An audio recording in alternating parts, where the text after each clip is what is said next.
Hello, everybody, and welcome back to the B2B Influencer Marketing Summit.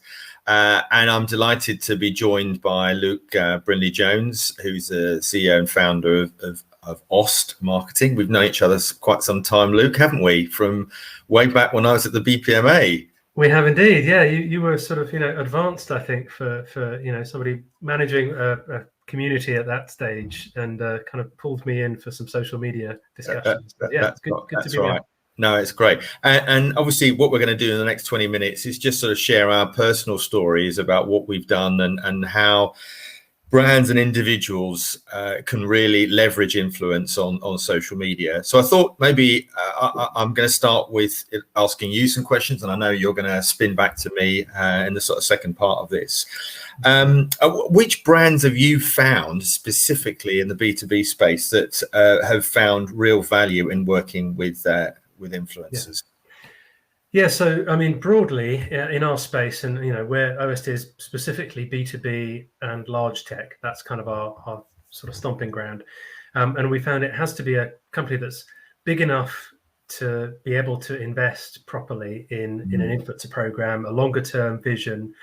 So it's very different from consumer, obviously much shorter term. This is longer term vision, relationship building. I know Tim's been talking about this morning. So IBM, for example, is a great brand to put up there. Everybody's aware of them. They have a very advanced influencer program, been going for several years. And I think the smart thing that they've done is they've moved from sort of one-off opportunities with influencers, joining them at events and kind of leveraging them in those ways, to having a program where they're integrating it with their influencers, with their internal thought leaders. And actually the focus now is much more on their internal staff, subject matter experts, and empowering them than it is on the external influencers.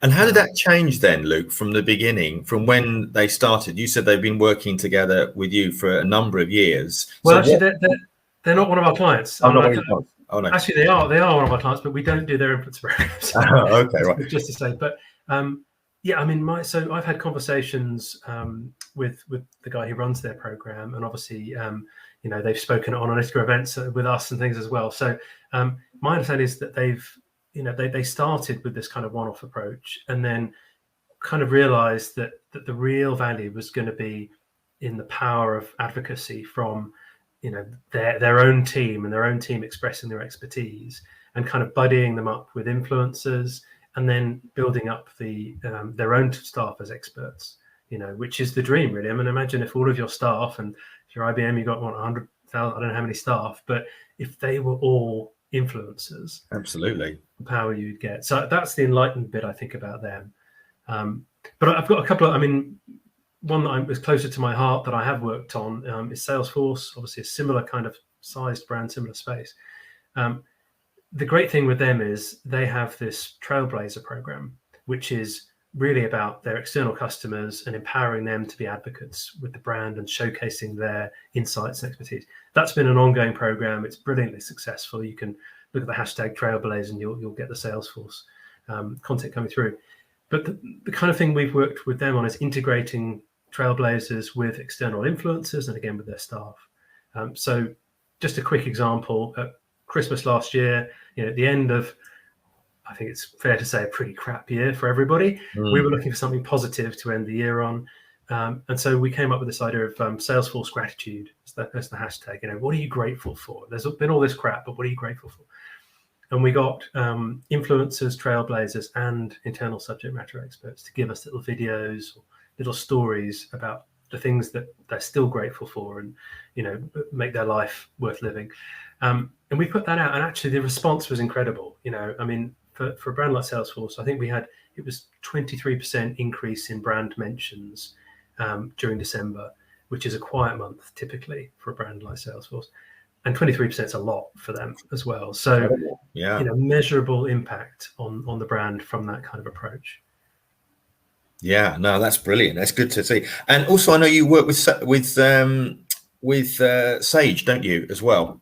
Yeah, well, we have done. They do their own program these days, but we set up their influencer program in 2018 for the UK, and we also launched their global influencer program in 2019. So we have a network of people around the world who manage communities for us, manage social channels on a local level. And I think the interesting thing with them was that we found the initial program, they wanted to do it in English globally. So working with influencers in the US, South America, Asia, in English. And you get so much success from that because most influencers, as you know, are international. They speak English. They're a part of that network. But the real problem with that is they're not necessarily resonating with their local audience. So not necessarily all the people who follow these guys are going to be speaking English. So what we pivoted the program actually kind of halfway through and said, let's make this localized. So we'll use our local teams. We'll liaise with the influencers on a local level in country. We'll connect them with your local teams and basically integrate them into your local marketing. And the impact of that was dramatic. So huge uptake in reach, engagement, all of those key metrics, and people started to listen. And I just think quite often, especially with the bigger brands, there's an assumption that everyone speaks English and you can just work it that way. But in probably the majority of the countries in the world, that isn't the case. Exactly. Particularly in South America and China. And I was just wondering then, would it be the same type of campaign? Because sometimes the tone of voice lands differently in different countries, doesn't it? I mean, I'm thinking of the Middle East versus, a way that people communicate, and that getting that right is sometimes challenging, isn't it? Yeah, I mean, very much so. And I mean, even so in the Middle East, particular case in point, in many countries, writing in Arabic, people aren't comfortable writing in Arabic because it's very particular and you can get it wrong very easily. And there's lots of different dialects that you've got to be aware of. And what I found is that they like the more visual channels. So Instagram is massive, YouTube is massive, and less so ones where you've got to write posts. So that's a whole consideration. And similarly, in South America, we found that certain channels, Twitter and things weren't working for us. It had to be LinkedIn focused, which was fine. We can work on that, but it does mean you got to shift away from certain influencers. Their influence isn't as apparent on LinkedIn maybe as it is on Twitter. Yeah. So there's. So I mean, I was going to say this all boils down to some of the challenges of running some of these programs, doesn't it? And making sure that you do due diligence before. And as Tim's session was alluding to earlier, influencer marketing can be so successful when done well, but it revolves a lot of time and effort in finding the right influencers and, of course, aligning expectations to make sure that there's a really good brand and influencer fit. Yes, yeah, absolutely. And it's getting better, I would say. I mean, probably 4 or 5 years ago, we would have brands coming to us saying, right, we want you to double our sales through influencer marketing. Here you go. Kind of taking a cue from, consumer world where that does sometimes happen. It has happened. Of course. And actually, yes, of course, influencers aren't just cash cows there to be milked in that way. And so we have to set those expectations and say, right, first of all, you've got to build your credibility in this space. You've got to come to them with some offering that is valuable to them. And there's got to be a meeting of minds. And that takes a bit of time. You've got to build your, the outreach and the relationships. But equally, there are influencers that we tap on their door, and we are representing quite big brands who the opportunity is substantial if you get in with them. And some influencers turn around and say, right, you've got to pay me £5,000 a day. And we're like, well, you know what I mean? You've got to meet us halfway on this, prove your worth, let's start the relationship, because nobody's going to just spend that money before they've got to know you. Yeah. So yes, expectations. I think it still comes down to relationship building, and whether it's B2C or B2B. It's these influencers are representing your brand. You want to make sure that they're congruent with what your values are, and tone of voice. And ideally, as we were talking earlier, it's about creating longer term relationships and partners. So I think that's even more so in the B2B space. Would you agree? Yeah, absolutely. And we do find, there's certain, obviously, in the space you get to know influencers, and there's some who've contacted us and said, well, I really want to work with Salesforce. How can you get me in there? And actually, when we look at the kind of content they put out, how they put it out, the tone of conversations they're having, and we look at Salesforce's brand values, it doesn't align 100%. And that's why, basically, we have to be very conscious of the brand always. And that's difficult to explain sometimes. And actually, you find, if you're an influencer and you want to get out there and build your following and your presence, being a bit rude, being a bit forward is often a way that they will do it. But it will harm your chances of getting in with certain companies. It's like Gary Vee, isn't it? I mean, he is a no holds barred individual with like 6 million subscribers on YouTube, but he seems to get away with it. So yeah. There's maybe a line when you've gone past it, you can do what you like. It's like Ronaldo, you can pick your own team. I mean, community is obviously a big part of growing, isn't it? Really, for a brand. I mean, branded communities online are growing hugely now, and I've obviously noticed it my own self in the membership space as well. How do you see that growing continually with using? So it's not just about working with influencers in isolation, but actually building online branded communities. Yeah, it's one that, I mean, that was how I started out in this game. 20 years ago, set up eTribes, which was an online community company. We would build branded communities for clients and charities and things. The thing that is quite disappointing, and I've written a blog post about it, it's on LinkedIn, going out today, is that most brands fail to invest in, put the money into communities and have the patience to grow them. And that's just been a consistent thread. We worked with the brand 3 or 4 years ago, and we built a community of 100,000 farmers and vets across the UK. Big community, huge value, and they just weren't prepared to follow it through and then continue to invest until it started bearing fruit for them. But it's like a 10-year vision to do that properly. It doesn't have to be 10 years, but in that circumstance, it was. And I just think, brands don't have that longevity at the moment. But if you think about the outcome, and you're right in saying, if you built a community of customers, staff, partners who are loyal, value your conversation, and are open to discussion, you don't need a marketing department anymore. It all falls into place. But it's just, there's a lot of short-termism. But I think the opportunity is there. There's platforms like Guild, which really make it kind of easy. So I think it's becoming easier, perhaps. Yeah.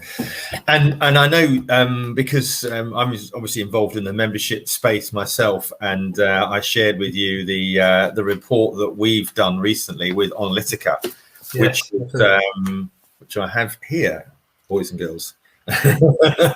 And we'll put it in the chat a bit later on, and that was really insightful, actually, to look and study over the last 12 months CEOs online social media on Twitter and LinkedIn, actually, over the last 12 months, and how some people that would appear high on that list for follower base but low on the list for engagement. In other words, what they were doing was just spouting out the association mantra, and yet there were other CEOs that were showing up and providing real relevant content.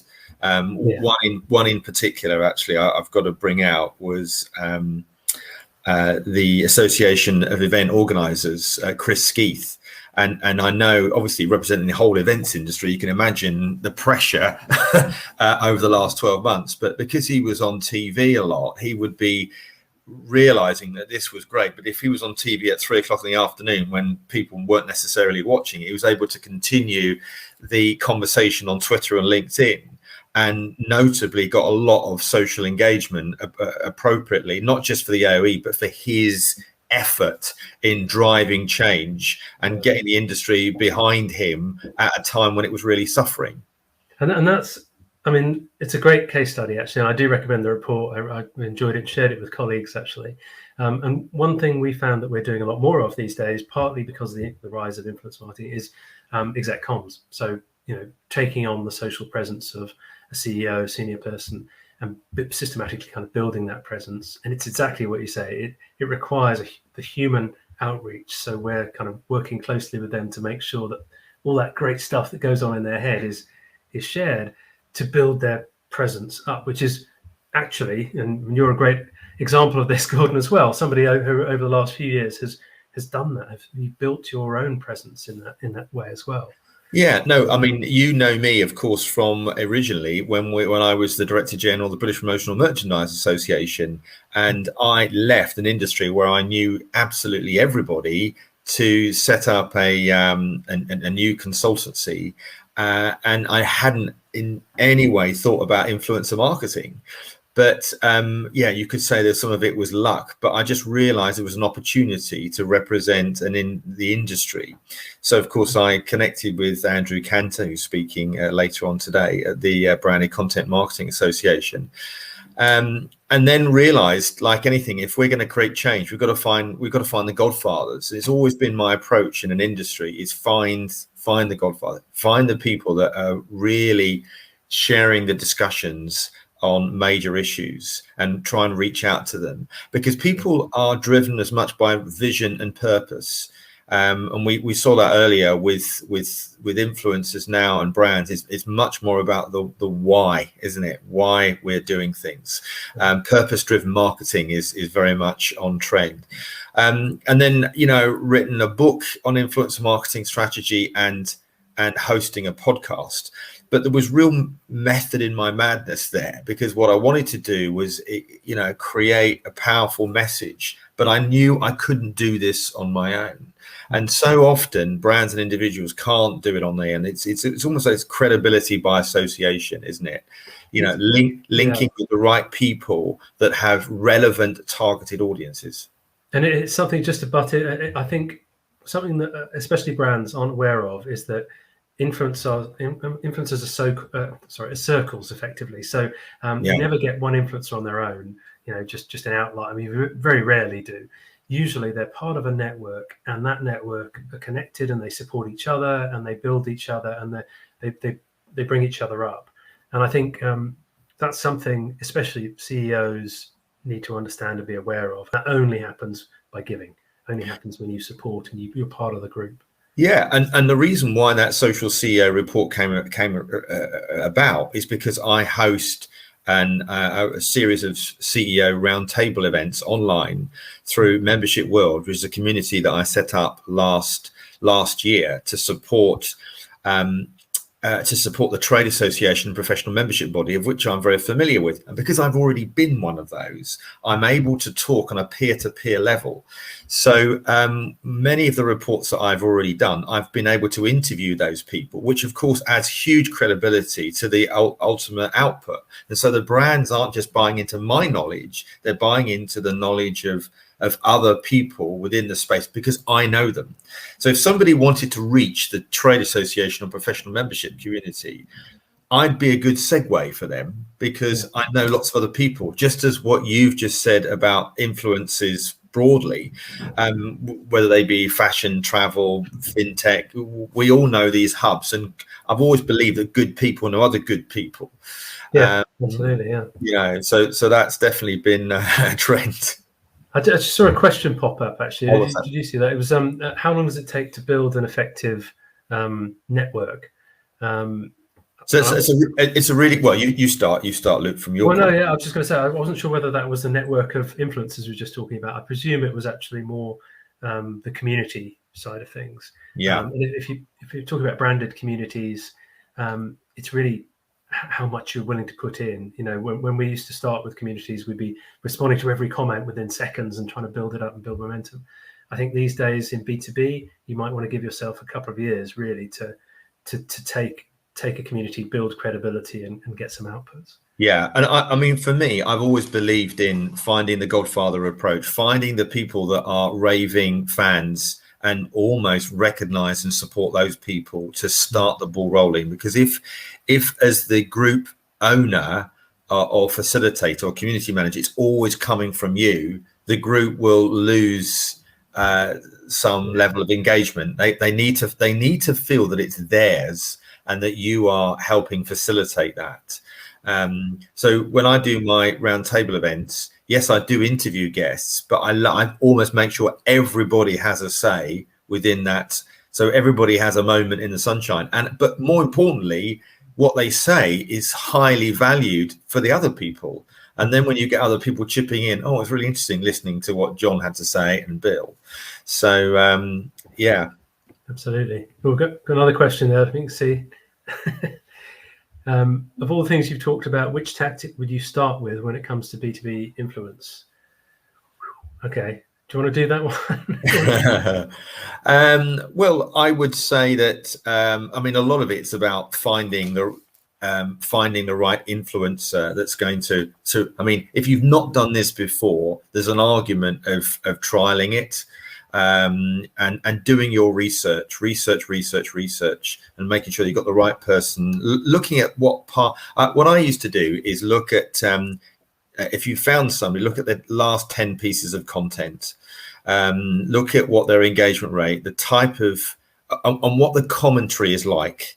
Is it lots of comments, but what is it positive ones? You know, you could say, for example, Piers Morgan is it's got a huge audience, but the sentiment on his Twitter feed is very mixed. So, I mean, what tactic? I would add one in, actually, Gordon, which is a nice, easy one. Which, if you're doing some marketing anyway, instead of starting a program and running it, just try integrating one influencer or two into your content. So just work with them and start them integrating them in. See how it goes. See what uplift you get off that.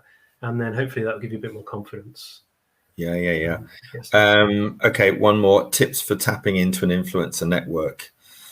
Go on then. You asked. You mentioned the word earlier on. It's about trust, and influencers trust. You know, they do talk to each other. They do have their own WhatsApp groups. If you piss them off bluntly, you can ruin your chances in that network.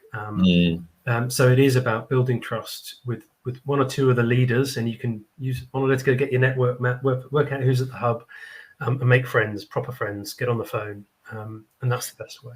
And what I used to do when I reach out influencers on Instagram, I have this approach, which is jab, jab, punch approach, which effectively is like comment, reach out.